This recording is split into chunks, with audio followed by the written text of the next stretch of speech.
রিংকু জোয়ারদার আবারও যুক্ত হয়েছেন। রিংকু জোয়ারদার, আপনি আনমিউট করে কথা বলেন। রিংকু জোয়ারদার, জি, হ্যাঁ বলেন। জি, জি, জি। ধন্যবাদ। কেমন আছেন ভাই? ভালো আছি, আশা করি আপনিও ভালো। বলেন তাহলে। জি, আমিও ভালো আছি।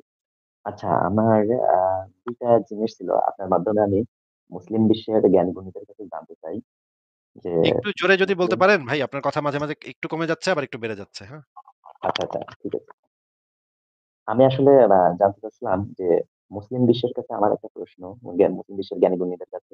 যেমন আমাদের আজহারি আছে অনেক জ্ঞানী, তারপরে আহমদুল্লাহ আছে অনেক জ্ঞানী। উনাদের কাছে একটা জিনিস জানতে চাই।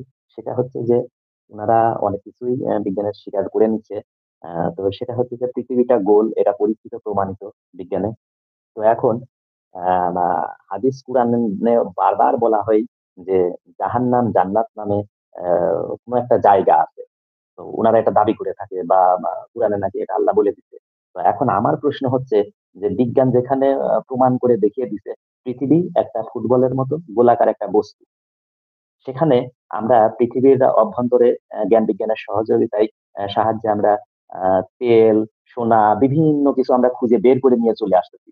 এবং আমরা এটাও দেখিয়েছি বা প্রমাণ পেয়েছি যে পৃথিবীর এক প্রান্ত থেকে ভেতর দিয়ে সোজা যদি মেরু দিয়ে ঢুকে যাই, অপর প্রান্তে যেয়ে আমরা বের হয়ে আসবো। তো এর মাঝে তাহলে জান্নাত জাহান্নাম কোথায় থাকলে কি বিজ্ঞান আর খুঁজে পাইতো না? তো উনারা জান্নাত জাহান্নাম তাহলে উনারা কোথায় খুঁজে পাইলেন? উনারা কি অন্য গ্রহের কথা বলতে চায় না এই পৃথিবীটার মাঝখানেই আছে কোথায় সেটা আমার একটু জানার ইচ্ছা আরকি। মানে না, হাদিস এগুলা কোরআনে সবই এরকম। অলৌকিক। এগুলা সবাই আপনি দেখতে পাবেন না। এগুলা সব অলৌকিক। এগুলা মানে আপনার দেখার মতো ইয়া নেই, ক্ষমতা দেয় নাই আল্লাহ পাক আপনাকে। না, হ্যাঁ, আপনার চোখে। উনাদের বলে দিল, কোরআন হাদিসে বলে দিল যে আছে। কিন্তু সেটা কোথায় কিভাবে আছে এটা বলে দিবে না। এটা বলে উনারা তো দিলে তো ওই যে ভাই আজহারি ধর্মের, সাহেবরা তো অনেক জ্ঞানী। উনারা তো এইটুকু। এগুলো বলে দিলে তো ধর্মের গোমর ফাঁস হয়ে যাবে। তখন কি আপনারা আর বিশ্বাস করবেন? আচ্ছা, একটা জিনিস গেল। এবার আরেকটা কোশ্চেন হচ্ছে, সেটা হচ্ছে যে ইসলামে ওই যে উনারা তো আসলে আমি অনেক সময় যৌন বিজ্ঞানী বলে ডাকি। তো উনারা এই যে প্রত্যেকটা জিনিস উনারা যৌন বিষয় নিয়ে চলে আসবে। প্রত্যেকটা আলোচনা উনারা যৌন বিষয়। উনারা এর বাইরে কোনো আলোচনা করতে চায় না। তো সেদিন আমি একটা ইয়ে দেখলাম। আহ এই সম্ভবত ভোলার এইদিকে একটা ঘটনা। একটা মহিলার স্বামী তালাক দিয়েছে কথায় কথায়। তো এখন ওই মহিলা পাশে এক হুজুরের কাছে গেছে, আলেম সম্ভবত এরকম মাদ্রাসায়। তো উনি তখন কি বলছে যে তালাক হয়ে গেছে, তাহলে তোমাকে ওই আরেকজনের সাথে আবার বিয়ে দিতে হবে। তো কার সাথে দিতে হবে? তো ঠিক আছে, আমার এই মসজিদে হুজুর আছে, হুজুরের সাথে বিয়ে পড়াই দিবে। এখন বিয়ে পড়াইয়া দিলে হুজুর ওই মহিলাকে মসজিদের উপরে নিয়ে গেছে, নিয়ে যা বুঝাইছে যে এই তালাক তো হালাল হতে হলে তোমার সাথে আমার মিলিত হতে হবে।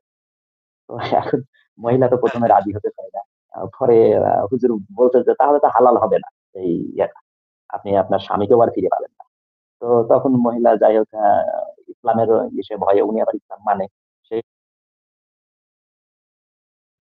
রিংকু জোয়ারদার ভাই, আপনার কথা আর শোনা যাচ্ছে না এখন। ওই হ্যালো? হ্যাঁ, এখন আবার শোনা যাচ্ছে। জি। ওই মহিলা বাইরে এসে ওই মহিলাই আবার মিডিয়ার কাছে এখন উল্টা আবার দাবি জানাচ্ছে যে আমার এই করছে, সেই করছে। আ তো এই একটা বিষয়। আর দ্বিতীয় হচ্ছে যে হুজুররা এটারও সমাধান কি দেখাইলো? যে ওই স্বামীর কাছে আবার ফিরে যাইতে হলে আ এই যে মধ্যবর্তী সময়ে যে আরেকজনের সাথে বিয়ে হইলো, সেই বিয়েটা হালাল করতে হলে তার সাথে যৌন কার্য হ্যাঁ, হ্যাঁ। সম্পন্ন করা লাগবে। কোরআন এটা হাদিসে এটা এটাই কি বলা আছে। ধরনের সমাধান?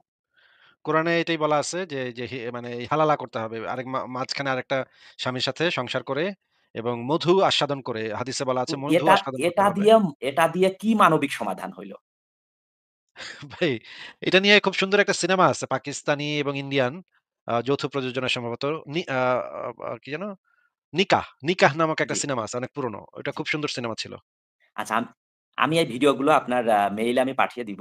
আর এবার ৩ নম্বর আরেকটা আমার দর্শন সেটা হচ্ছে যে আপনি জেনে থাকবেন বাংলাদেশে কিশোরগঞ্জ নামক একটা জেলা আছে, শুনে থাকবেন। ওখানে পাগলা মসজিদ নামে একটা মসজিদ আছে যেখানে ৩ মাস অন্তর, অন্তর ৪ কোটি ৫ কোটি টাকা জমা পড়ে। প্রতি ৩ মাস অন্তর, অন্তর খোলা হয় ওই দান বাক্সগুলা। তো এখন আমার প্রশ্ন হচ্ছে যে ওখানে এই ধর্মভীরু মানুষগুলা এই টাকাগুলা অশিক্ষিত লোক অবশ্যই এটা নিশ্চিত। এই তারা ভালোর জন্য, মঙ্গলের জন্য, তাদের নিজেদের ভাগ্য বদলের জন্য এই দানগুলা করিয়ে আসতেছে বছরের পর বছর। তো আমার প্রশ্ন, তো এত ক্ষমতাধরের কাছে এই যে ভালোর আশায় দানগুলা করিয়ে আসতেছে। তো এই ক্ষমতাধর তো তাদের তো এতদিন ধরে যদি ভালো করে থাকতো তাহলে তো কিশোরগঞ্জ আজকে বাংলাদেশের সবচেয়ে ধনী জেলা হয়ে যেত। কিন্তু তা হইল না কেন? হচ্ছে না কেন? এগুলাও আমার এই আহমদুল্লাহ বা মিজানুর সাহেবদের মতো জ্ঞানী গুণীদের কাছে আমার প্রশ্ন। ধনী হচ্ছে ওই যে যেই হুজুরদের কোথায় ধনী আন্ডারে হচ্ছে থাকে। কিশোরগঞ্জ? আমি না, না, যেই মানে সবচেয়ে হুজুরের একদম আন্ডারে থাকে, অশিক্ষা কুশিক্ষায় ভরা একটা মূর্খ না, না, অঞ্চল। এই যে দান বাক্সটা যেই হুজুরের আন্ডারে থাকে সে ধনী হয়। সে হেলিকপ্টার-টেলিকপ্টার কিনা ফেলে কয়েকদিনের মধ্যেই দেখা যায়। ১ টা ২ টা হেলিকপ্টার কিনা ফেলছে। তারপরে হেলিকপ্টার দিয়ে ঘুরে ওয়াজ করতে যায়। এত এগুলো তো কিছু, মানুষ। এত বাস্তবতার পরেও মানুষ কেন বোঝে না? আমার আমার এটা জানতে ইচ্ছা করে। হ্যাঁ, কারণ মানুষ এই বিশ্বাস যখন কাজ করে তখন মানুষের যুক্তিবোধ কাজ করে না। এটাই হচ্ছে মেইন প্রবলেম।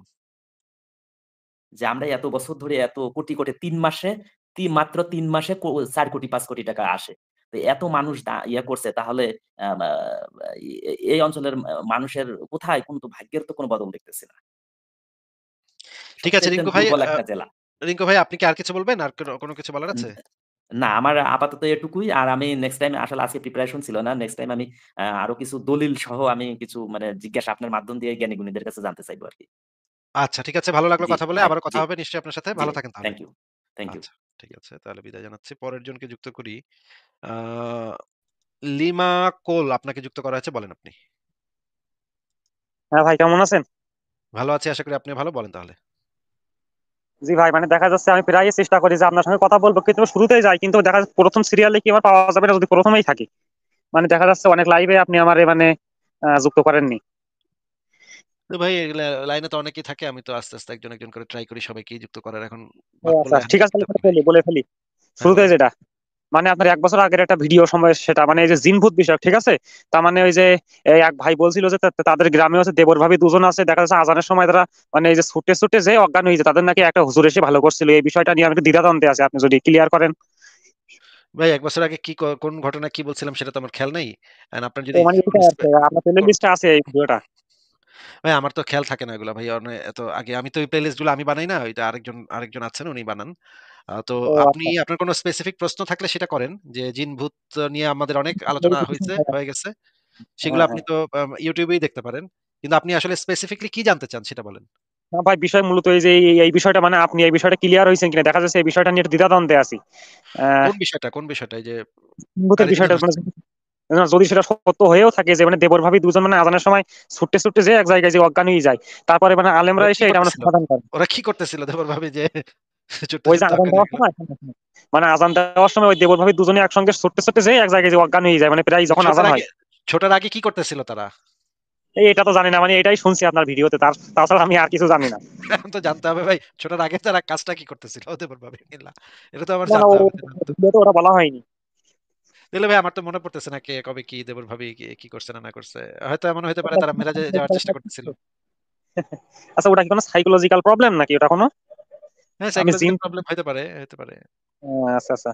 আবার ফাইজলামিও হইতে পারে। তারা হয়তো এমন কোন কাজ করতেছিল যে কাজটা অন্য মানুষ জানলে সমস্যা আছে। এই কারণে তারা এই ধরনের একটা ভংচং ধরছে। অনেক সময় হয় যে যেমন হ্যাঁ ধরেন মহিলাদের স্বামীরা সৌদি থাকে। এখন হ্যাঁ। মহিলা ৫ বছর ধরে স্বামী আছে সৌদি আরব। মহিলা গেছে প্রেগন্যান্ট হইয়া। যে এলাকাবাসী জিজ্ঞেস করে তোমার স্বামী আছে সৌদি ৫ বছর ধইরা। তুমি তোমার পেটে বাচ্চা আসলো কেমনে? এটা কেমনে হইলো? তখন মহিলা বলে যে আমার জিনে আইসা কইরা গেছে ভাই। আমি তো কিছু জানি না। রাইতের বেলা জিনে আইসা আমারে কইরা গেছে ভাই। জিনে কেন করবে এটা মানে তো এটা তো কাহিনীতে বোঝা যাচ্ছে না যে জিনে কেন করতে যাবে এই কাম। তো নিশ্চয়ই কোন আরেক বেটা করছে। এখন সেই বেটার নাম নিশ্চয়ই মহিলা মুখে নিতে চাচ্ছে না। হয়তো আরেকজনের সাথে তার একটু প্রেম হইছে। এই কারণে ঘটনা ঘইটে গেছে। এটা তো মহিলা আর তো বলবে না। মহিলা তো স্বীকার করবে না। বলবে যে মানে জিনে কইরা গেছে। এই কাহিনী তো এই যে ঈসা নবীর মায়ও করছিল। ঈসা নবীর মায়ও কইছে আমারে নাকি আল্লাহ কইরা গেছে। মরিয়ম রে বিবির নাকি আল্লাহ কইরা গেছে। এখন আল্লাহ কেন করে যাবে তোমারে ভাই আপা? তুমি খালাম্মা তুমি তোমারে আল্লাহ কেন করতে যাবে? আল্লাহর কি আর মানে ঠেকা পড়ছে মানে বাচ্চা পয়দা করবে? তো এগুলা তো ভাই বোঝা যায় যে নিশ্চয়ই আরেক জায়গায় ঘটনা ঘটায় আসছে। ঘটনা ঘটায় এসে তারপরে এটাকে ঢাকা দেওয়ার জন্য এই একটা কাহিনী ফাঁদছে। এরকম হইতে পারে।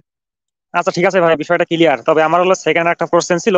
আচ্ছা, আমরা মুসলিম এটা তো বলি, আমরা আব্রাহামিক ধর্মের যেটা, মানে আমাদের ইব্রাহিম আলাইহিস সালাম উনি তুরস্কের কোথায় জন্মগ্রহণ করছে, ওনার ইতিহাসগুলো তো দেওয়া আছে, কিন্তু খ্রিস্টান অথবা ইহুদি ওরা কি বিশ্বাস করে? মানে ওরা তো দেখা যাচ্ছে আমাদেরটা তো ওরা মানবে না, ওদেরও তো একটা কাহিনী আছে যে হলো ইব্রাহিমের কবর তো মানে ইরানের না কোথায় একটা অবস্থিত, ওখানে একটা মসজিদ করা হয়েছে, কিন্তু ইহুদিটা তো ওরা মানে না, ওরা কোনটা বিশ্বাস করে? ইহুদি খ্রিস্টানদের কাছে ইহুদি খ্রিস্টানদের তো নবী রাসূল অনেক। ওরা হ্যাঁ হ্যাঁ ইব্রাহিমকে এত বড় নবী বলে মনে করে না। হ্যাঁ? ওরা হচ্ছে হ্যাঁ। দাউদ এবং সলোমন এদেরকে অনেক বড় মুসা এবং হুম। ঈসা এই এদেরকে বড় নবী অনেক গুরুত্বপূর্ণ নবী বলে মনে করে। আব্রাহাম তাদের কাছে এত গুরুত্বপূর্ণ না। যতটা হ্যাঁ গুরুত্বপূর্ণ মুসলিমদের কাছে ততটা এত গুরুত্বপূর্ণ নবী না। সেও তাদের নবী কিন্তু এত একেবারে মানে সবচাইতে গুরুত্বপূর্ণ নবীদের একজন সেরকম ওরা মনে করে না।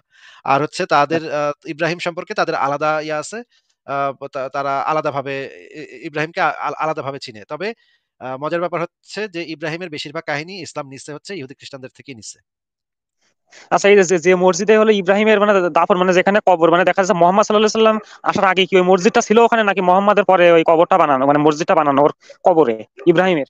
ভাই এই ইব্রাহিমের যে কবর বা আদমের যে কবর এগুলো সবই ভুয়া কথা, এগুলোর কোনো এভিডেন্স নাই, হুম, এমনকি ইসলামিক এভিডেন্সও নাই। হ্যাঁ, নিরপেক্ষ হ্যাঁ। এভিডেন্স তো বাদই দিলাম, ইসলামিক এভিডেন্সও নাই।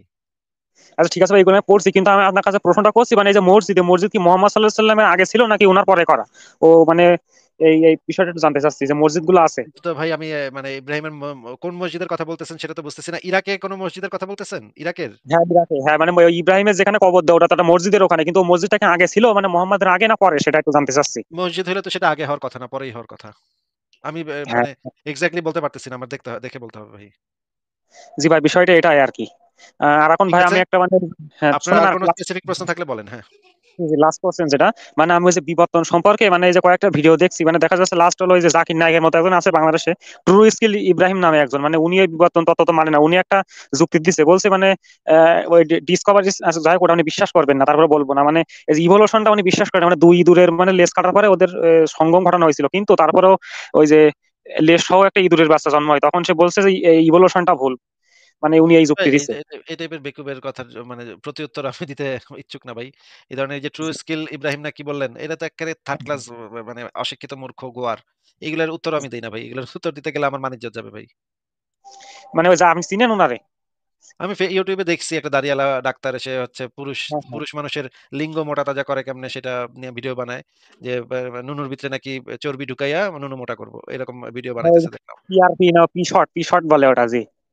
কি যেন এরকম মানে এরকম কিছু আমি দেখছি। আবার আরেক জায়গায় দেখছি যে সে কইতেছে যে চায়ের বিবি রাখার মজেজা কি, চায়ের বিবি কেন রাখতে হবে, চায়ের বিবি রাখার ব্যাখ্যাটা কি, ইসলামিক ব্যাখ্যা কি।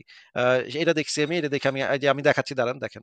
ইসলামে কেন পুরুষদের আচ্ছা। চাকরির অনুমতি দিয়েছে এই বিষয় নিয়ে অনেক চুলকানি আছে। আপনি যদি মেডিকেল সায়েন্স অনুযায়ী চিন্তা করেন তাহলে এই বিষয়টি খুব সহজ একটি সমাধান আপনি পেয়ে যাবেন। একটা মেয়ের প্রতিটা মাসে মাসিক চলতেছে, সেই মাসিকটা হয়তো 7 দিন স্থায়ী হচ্ছে। তো এই সময় একটা ছেলে কি করবে, এই মাসিকটা 7 দিন পর্যন্ত স্থায়ী হয় এবং 7 দিন মানে 4 7 28 এবং 28 দিনে কিন্তু মাসিকের সাইকেলটা মানে হিসাব করা হয়ে থাকে। এবং আলহামদুলিল্লাহ আল্লাহ তাআলা 4টা পর্যন্ত বিয়ের অনুমতি দিয়েছেন, 4 7 28 একদম যতটুকু দরকার ততটুকুই দিয়েছেন। যদি 5টাও বিয়ে দিতেন সেক্ষেত্রে আপনি বলতে পারতেন যে 5টা কেন দিল, একটা বেশি কেন দিল। যখন হাইজ অবস্থা থাকে সেখানে একটা মেয়ে সে মেডিকেল সায়েন্স অনুযায়ী সে সঙ্গম করতে পারছে না, পাশাপাশি ইসলামিক যে বিষয় সেখান থেকে সে এই সহবাস করতে পারছে না। তো একটা পুরুষ এই মুহূর্তে কি করবে, আপনি যদি এই সাইকোলজি চিন্তা করেন তাহলে অবশ্যই এক্ষেত্রে আল্লাহ তাআলা যে বিধানটা দিয়েছে সর্বোচ্চ 4টি বিয়ের অনুমতি, সেটা অবশ্যই গ্রহণযোগ্য একটি বিষয়। এবং আরেকটি বিষয় হচ্ছে যখন একজন মেয়ে গর্ভবতী হয়ে থাকে তাহলে এই টোটাল 7 মাস, প্রথম 3 মাস পরের 3 মাস এবং মানে বাচ্চা ডেলিভারি করার পর 1 মাস, টোটাল 7 মাস একটা ছেলে কি করবে, একটা ছেলে 7 মাস একজন ওয়াইফের সাথে যদি সহবাস না করে কি করবে। যেহেতু 7টা মাস এতগুলো দীর্ঘ সময় একটা ছেলের পক্ষে ধৈর্য ধারণ করা অবশ্যই কঠিন একটি বিষয়। মেডিকেল সায়েন্স অনুযায়ী আপনি খুব ভালো করে বুঝতে পারছেন যে একজন মানুষ একজন পুরুষ 4টি বিয়ে করতে পারে, এটা আসলে মেডিকেল সায়েন্স অনুযায়ী বোঝানো যায় বিষয়টা আসলে একটা সঠিক জিনিস। মানে কি রে ভাই, কি অদ্ভুত এইগুলা আচ্ছা এগুলা ভাই, কি এই যুক্তিগুলো কোথায় হয়, এই যে বিজ্ঞানের সাথে মিলায়, তা ভাই কি ডাক্তার হওয়ার কি যোগ্য ভাই? কিভাবে ডাক্তার হলো ভাই? আর ভাই তো মেডিকেল। বাংলাদেশে তো এখন মানে চুনাহাগারাও ডাক্তার হয়, এই যে ভর্তি পরীক্ষায় দুর্নীতি করে, তারপরে প্রশ্নপত্র ফাঁস করে। এখন ডাক্তার অনেক ডাক্তার আছে যেগুলো অশিক্ষিত মূর্খ গোয়ার। এরকম তো বাংলাদেশে রাস্তাঘাটে এরকম ডাক্তার পাওয়া যায় ভাই। এখন তো আর সেই সেই সময় নাই যে ডাক্তার হইতে গেলে অনেক পড়ালেখা করতে হবে, অনেক কিছু জানতে হবে, এরকম তো নাই এখন আর সময়। এই কারণে এগুলোর উত্তর দেওয়া আমি জরুরি বলে মনে করি না ভাই, এগুলোর উত্তর দেওয়ারও দরকার নেই। আচ্ছা, ঠিক, মানে আপনার লিমাকুল ভাই ধারে কাছে যাওয়ারও মতো যোগ্য না। হ্যাঁ বলেন, হ্যাঁ বলেন। মানে বিষয়টা হয়েছে আমি মনে করবো আপনার ধারে কাছে যাওয়ারও যোগ্য না। এটা মানে এটা যাই হোক, এটা না আর কথা বললাম না। ঠিক আছে লিমাকল ভাই, আপনি কি আর কিছু না বলে তাহলে বিদায় জানাই আপনাকে। আচ্ছা ভাই, একটা কোশ্চেন ছিল লাস্ট, যেহেতু অনেকদিন পর আপনার সঙ্গে দেখা হয়েছে, মানে কথা হচ্ছে আর কি। আচ্ছা আচ্ছা নেক্সট মানে নেক্সট আপনার সঙ্গে যখন কথা বলবো মানে লাইভে আসবো, তখন দেখা যাচ্ছে মানে আপনার লিঙ্কে ক্লিক করি, কিন্তু এটা আমার প্রথমে মানে ভাই বাছাই। কথা কেটে কেটে যাচ্ছে, কথা আপনার কেটে কেটে যাচ্ছে, কথা বোঝা যাচ্ছে না, আর কথা কেটে কেটে গেছে, কিছুই বুঝতে পারিনি, আবার বলেন। আচ্ছা মানে দেখা যাচ্ছে যখন লাইভে যুক্ত হই তখন মানে ওই ওই সিরিয়াল অনুযায়ী নাকি আপনি আপনার ইচ্ছা মতো যে কাউকে সিলেক্ট করেন? এটা তো ডিপেন্ড করে, মাঝে মাঝে ইচ্ছা অনুযায়ী মাঝে মাঝে সিরিয়াল মেনটেন করি, আবার মাঝে মাঝে দেখি যে কোনো মুমিন কে একটু আগে আগে যুক্ত করি, এটাও করি। আচ্ছা আমার যে হলো অরিজিনাল যে নামটা ওটা তো আপনার কাছে শো করবে, যেহেতু ওটা ফেসবুক অ্যাকাউন্ট থেকে। এমনি এখানে যে নাম ইউজ করতেছে এটা তো আমার সঠিক নাম না। আচ্ছা বুঝতে পারছি। অরিজিনাল। হ্যাঁ, আপনাকে আপনাকে আমি অনেকবার দেখছি, কিন্তু আপনি বোধহয় আপনার সাথে আমার অনেক কয়েকবারই কথা হয়েছে, এই কারণে আপনাকে আমি বেশি জি যুক্ত জি। করি না। না কিন্তু কেউ অনেক কিছু জানা আছে, যেহেতু মানে এত বছর যাবত আমরা একটা বিষয় সম্পর্কে মানে ভুল ধারণা থাকে, সেগুলো তো ক্লিয়ার হওয়া উচিত। মানে আমরা না তো কিন্তু অন্ধভাবে বিশ্বাস করি। আমরা চাই যেন মুমিনরা একটু বেশি সুযোগ পাক, এটা আমরা চাই ভাই। মুমিনদের জন্যই লাইফ গুলা মানে বেশি এফেক্টিভ হয় আমাদের। হ্যাঁ, আমাদের সময়টা বেশি ইউটিলাইজ হয় মুমিনদের সাথে কথা বললে। তাহলে ভাই ঠিক আছে, আর আমি আচ্ছা চেষ্টা ভাই, করবো সবসময় লাইভে থাকার। ঠিক আছে ভাই, ভালো থাকেন, তাহলে বিদায় জানাই আজকে। শুভকামনা আপনার জন্য। পরের জনকে যুক্ত করি তাহলে।